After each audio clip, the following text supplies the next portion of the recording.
accessible training, in local areas. We wouldn't have to travel as far, and better pay. Have you ever contracted your operator expertise to other water systems?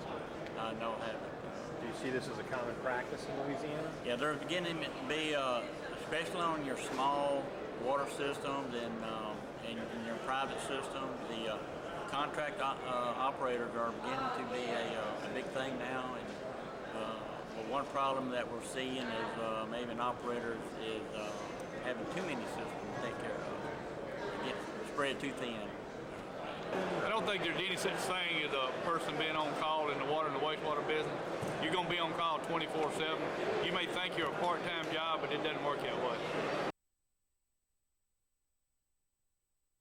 The Mississippi Rural Water Association provided a great deal of the certification training in the state of Mississippi, probably about 70% of it, up until the EPA program that I work under was canceled.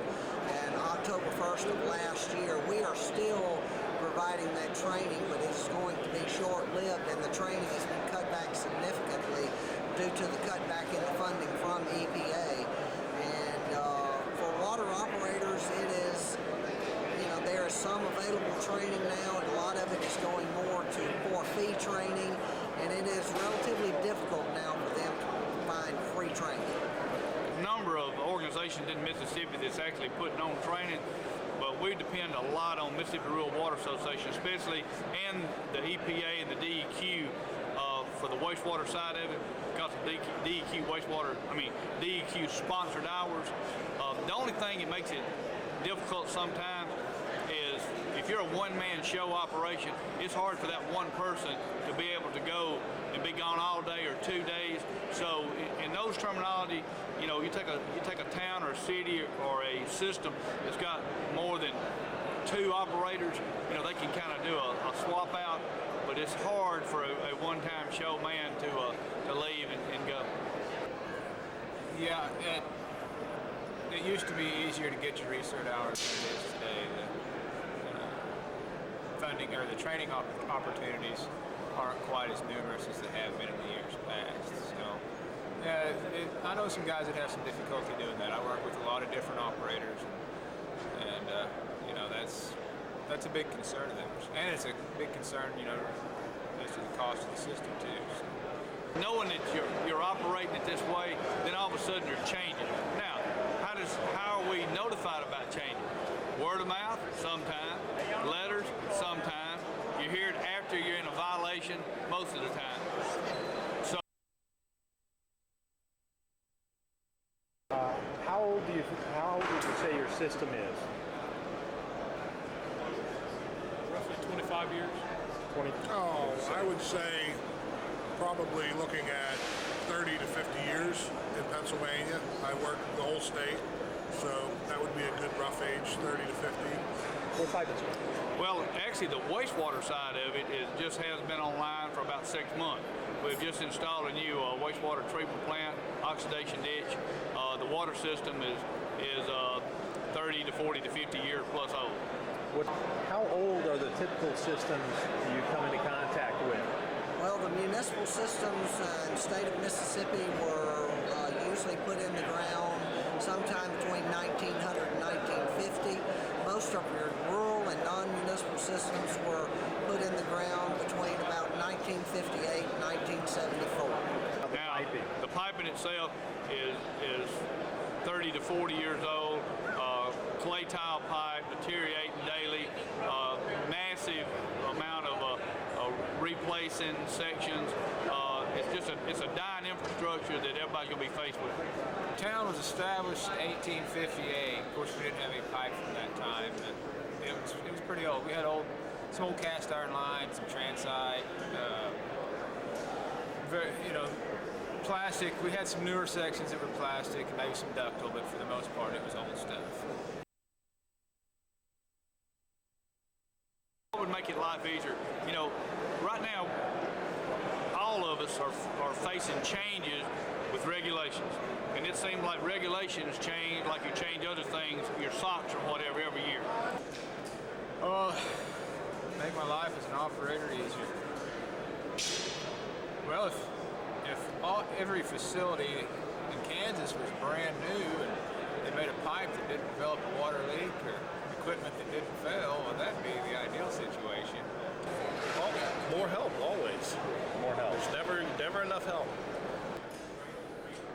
I think personally the biggest thing would be the management, whether it be the mayor, board president, and the board council to work together as a team. It's almost got to the point now where being a certified operator, you're almost a full-time student in school.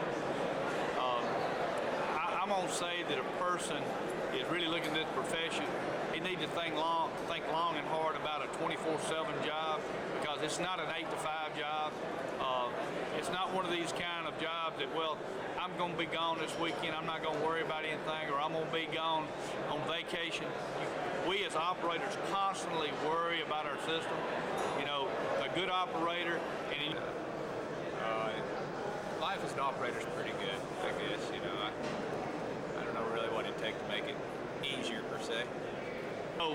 So actually, to make an operator's life easier, you know, we need more training brought to us. We need more technical assistance on site, especially for the rural communities.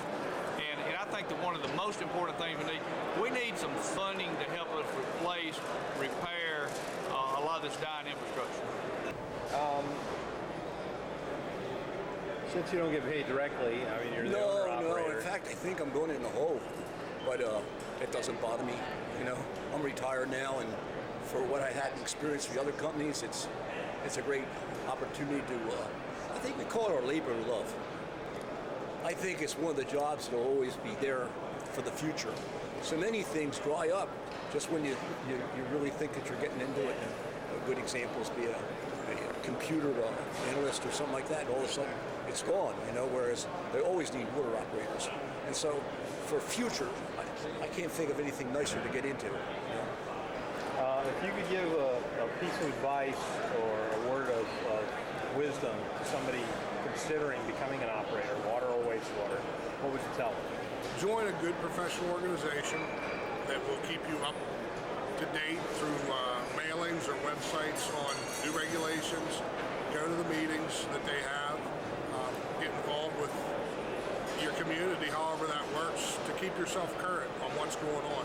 This industry's changing every day. You know, and don't fall into the complacency that, while I got my job, I'm going to be here 30 years. Make yourself the tool. You know, learn as much as you can. And that's with any job, I guess, but this one more so than ever before.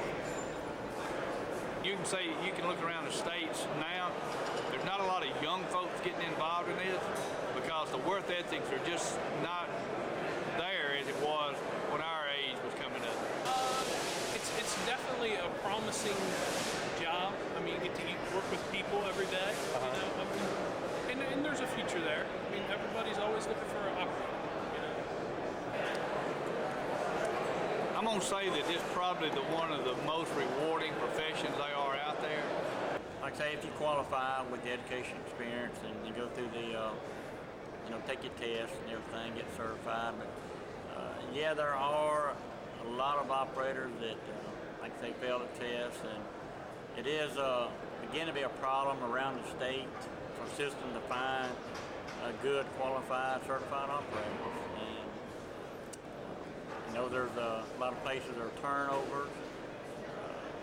Pay is one problem. Occasionally politics. Because let's be honest about it, we're passing this baton off pretty quick, and we've got to depend on the younger generation to take care of us.